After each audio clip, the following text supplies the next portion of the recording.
Cartel, my people, my babies, my dogs. What's going on with you boys, man? You already know what time it is, man. It's your boy Golden Ghost, and welcome back to the Golden Ghost Cartel Do Baby Boy, man. Now, today I'm here with a discussion topic video for you guys, man. Might throw some gameplay in the background. Never know. More than likely, I'll do that. I just gotta get some gameplay. But yeah. So today's topic, bro. Today's topic, you guys read the title. The reason why this video exists is due to a very nice conversation that I had with the homie Osmic, bro, when I was thinking about it.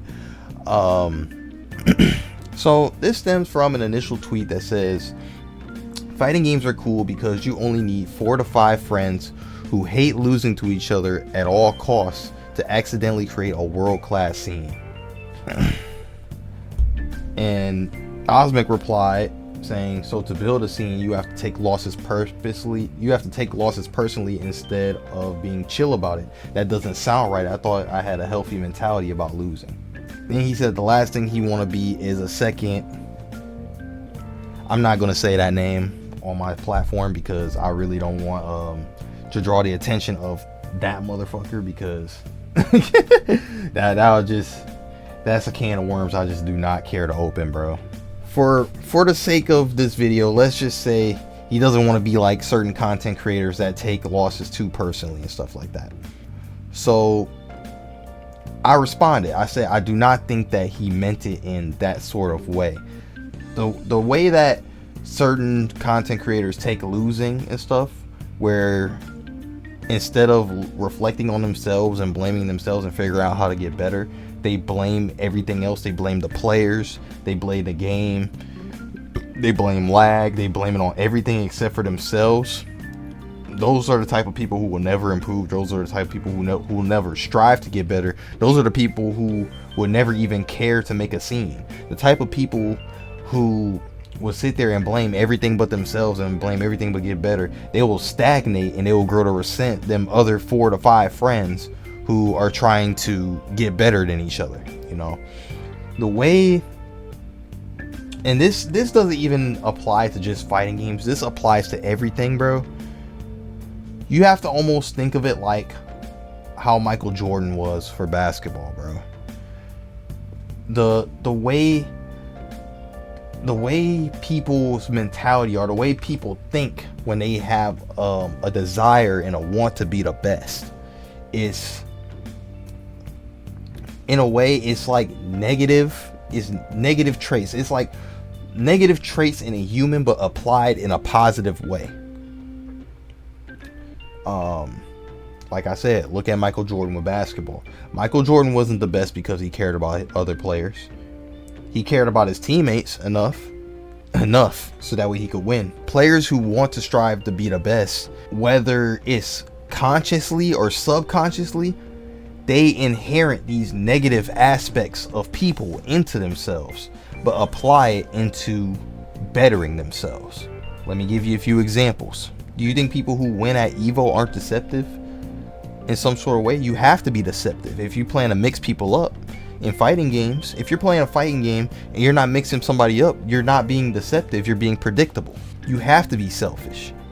If you want to win, you have to be selfish. That's just the reality of it, because you being the best takes away from everybody else who wants to be the best. You know, everybody who wants to be the best, they're getting their entire dreams crushed on by the person who's actually the best and who is taking away their ability to be the best. And the person who is the best has no empathy or respect for the other people who want to be the best, because they are what? The best. They think they're better than everybody else because they're the best, until somebody comes to challenge them. And when they do have to challenge them, or when they do have people that challenge them, they still have to go in there with the mentality that they're the best, because if they don't think that they're better than everybody else, then they lose. Your mind and your words are a very, very powerful tool. I don't know if you believe in the concept of speaking things into existence, but your words, you can almost speak things into reality. So if you truly believe that you're not better than everybody else, you're not going to be better than everybody else. You know, you almost have to be delusional. You almost have to be delusional, maniacal. You almost have to be somewhat crazy in your own mind. You have to be, in a way, you have to be kind of crazy in order to reach these new levels of thought process, in order to have these different thought processes, in order to dominate other people, in order to be the best. It's just what it takes. You have to be irrational, and you have to never be satisfied. Enough can never be enough, because the moment that you say that enough's enough, that stops your growth, that stops your progression, that gives you a benchmark, that stops your benchmark from rising. Instead of being ever rising, you set that benchmark, and what does that do? It gives people an opportunity to pass that benchmark, and now you're no longer better than everybody else. You have to have no remorse. You have to be obsessed with power. That's what being the best means. That's what being the best entails, and that's the burden that being the best comes with. And that's just the reality of it.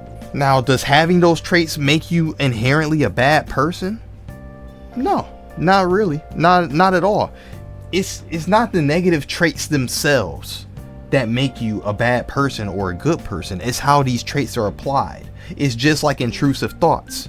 You can have a thought about wanting to put somebody on a t-shirt, but as long as you don't act on those actions, you're not a killer. You could think about setting some place on fire, but until you act on it, you're not an arson. It's just like a gun. A gun by itself it's harmless. It's not going to hurt nobody. But when that gun is picked up, it can be used to be pointed at another human to hurt somebody, and that makes you a bad person. Or it can be used to hunt animals that humans consume. Inherently, you're doing good. You're a good person with a gun. At that point, you can use that gun to protect other people. That's a good person with a gun. You know, it's not the negative aspects, it's how these things are applied that makes a person a good or a bad person. But that being said, the fact that you have to inherit these traits in the first place is why being the best simply is not for everybody. It's simply not a burden that everybody can bear. And that's just the reality of it. That's just the truth behind it. And that's also part of the reason why a lot of top players have egos. It kind of just is what it is, bro. You kind of have to have an ego. You kind of have to let your nuts hang, because that's just, whether it's delusional or it's the truth, it's just the mentality that the best have to have in order to be the best. Now, like I said already, do you even really need an ego to have these traits? No, there's a lot of really humble people out there. But there is a lot of times, more often than not, when them traits do slip through the cracks. And you can see it. Look at your favorite person. Look at your favorite content creator, and then at a time where they actually got angry about something, and you'll see some of these traits come out. But I'm not going to sit here and act like you can't be the best and not be humble. But those traits are still in there. When I explained this to Osmic, he basically concluded how I was going to conclude this video, or how I would conclude this video perfectly. Being the best isn't really worth it to him. You know, he said instead he'll continue remaining being the best that he can be, or at least better than he was previously. That's the perfect solution to literally everybody else. Because if you even look at this logically, from fighting game perspective, no matter how good you are, how good you think you are, there's always somebody out there that can be much, much better than you are, that would whoop your ass in your own game that you spent years and years being good at. And at the end of the day, even if you are the best, your greatest opponent will always be yourself. It'll always be your mental. It'll always be your physical. It'll always be you. Even if you've beaten everybody else, it's still you that you have to overcome at the end of the day. It's still you. You're your greatest opponent, because you're always trying to break your own limits. You're always trying to get better, always trying to get stronger, always trying to surpass what you were before.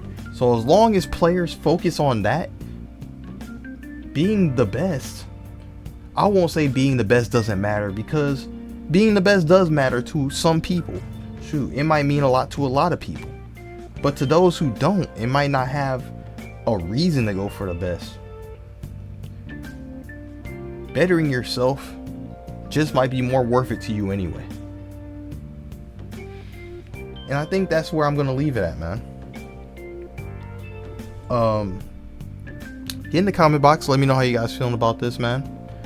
If you guys enjoy this type of content, don't forget to leave a like, comment, share with your friends, all that good stuff, man. And as always, subscribe for some more from the Golden Ghost Cartel. And I'll catch you guys in the next one. Deuces.